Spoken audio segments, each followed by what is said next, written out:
ಆ ಹೆಣ್ಮಕ್ಳೆಲ್ಲ ಒಟ್ಟಿಗೆ ಕೂಡಿಸ್ತಿದ್ವಿ. ಪಾರ್ಟಿನೂ ಇಲ್ಲ, ಪಂಗಡನೂ ಇಲ್ಲ, ಜಾತಿನೂ ಇಲ್ಲ, ಕುಲನೂ ಇಲ್ಲ. ಅವ್ರಿಗೆ ಏನೇನು ಕಷ್ಟಗಳಿರುತ್ತೋ ಏನೋ, ಗಂಡು ಸಂಪಾದನೆ ಮಾಡೋದು ಸಾಕಾಗೋದಿಲ್ಲ.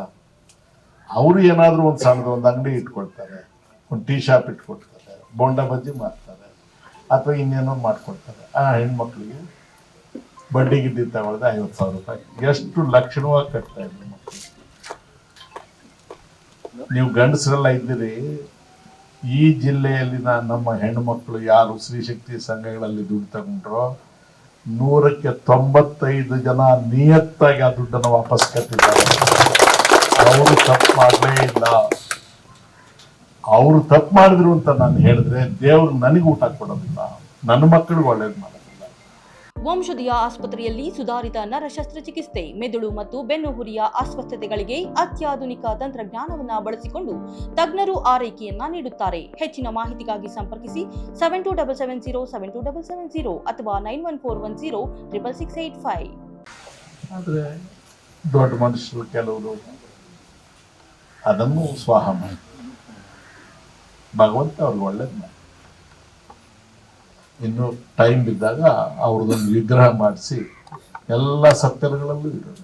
ಇಂಥ ಮಹಾನುಭಾವ್ರ ಕಾಲದಲ್ಲಿ ಎಲ್ಲ ಮುಗಿಸಾಕ್ಬಿಟ್ರಪ್ಪ.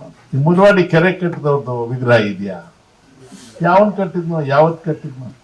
ಯಾವನಾದ್ರೂ ಒಬ್ಬ ಕೆರೆ ಸೆಂಟರ್ ಕರೆಕ್ಟಾಗಿ ಹೊಡೆದಾಕ್ಬಿಟ್ರೆ ಅವ್ರದ್ದು ವಿಗ್ರಹ ಇಡಬೇಕು.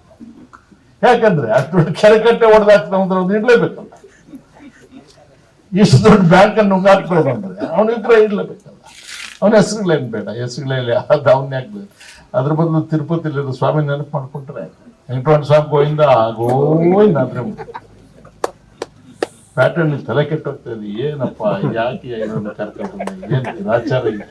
ನಾನು ಇರೋದೇ ಹೀಗೆ, ಅಸೆಂಬ್ಲಿಯಲ್ಲಾದ್ರೂ ಹೀಗೆ, ಮನೆಯಲ್ಲಿ ನನ್ನ ಮಕ್ಕಳ ಹತ್ರ ಮಾತಾಡ್ಬೇಕಾದ್ರು ಹೀಗೆ, ಸಾರ್ವಜನಿಕರಿದ್ರು ಹೀಗೆ.